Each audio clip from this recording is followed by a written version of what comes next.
10 वर्षापासून या बहिणीला मासिक पाळीचा त्रास होता। तेव्हा त्यांना मासिक पाळी यायचं, तेव्हा त्यांच्या अंगावर सफेद पाणी जायचं। ही बहीण प्रांतमध्ये येत राहिली। 2 महिन्याच्या अगोदर ही बहीण प्रांतमध्ये हजर होती। तुम्ही जेव्हा स्टेजवरून आज्ञा देत होते तेव्हा या बहिणीने विश्वासाने पोटावर हात ठेवला। आता 2 महिन्याची मासिक पाळी येऊन गेली, त्याला या बहिणीच्या अंगावर सफेद पाणी गेले नाही, तो मासिक पाळी व्यवस्थित आली। Praise the Lord. डोळे उघड। तुझं नाव काय? वसुला सेंडे। आणि एमसी चा त्रास कधीपासून होता? 10 वर्ष झाली। मासिक पाळी आल्यानंतर तुझ्या पोटात दुखायचं आणि अंगावरून सफेद पाणी जायचं आणि चालूच राहायचं। 10 वर्ष झाली नक्की? बरोबर। आणि या त्रासासाठी तू काय केलंस?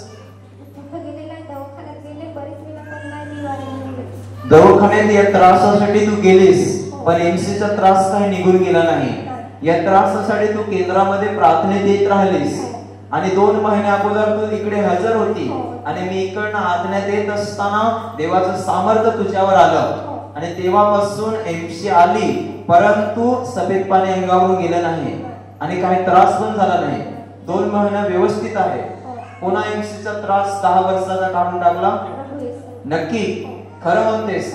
Praise the Lord.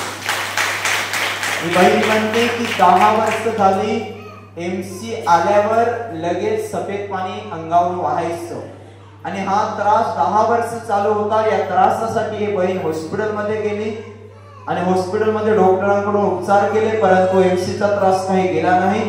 या त्रासासाठी ही बहीण या केंद्रामध्ये येतच राहिली आणि 2 महिने अगोदर प्रार्थनेमध्ये ती उभी असताना इकडे मी आज्ञा देत असताना देवाचं सामर्थ्य हिच्यावर उतरलं आणि त्याच दिवसापासून एमसीचा त्रास आता निघून गेलाय। 10 वर्षाची बिमारी प्रभूने पूर्णपणे काढली आणि ही बहीण देवाला धन्यवाद देते। Praise the Lord. प्रभू या बहिणीला आशीषित कर, ब्लेस कर।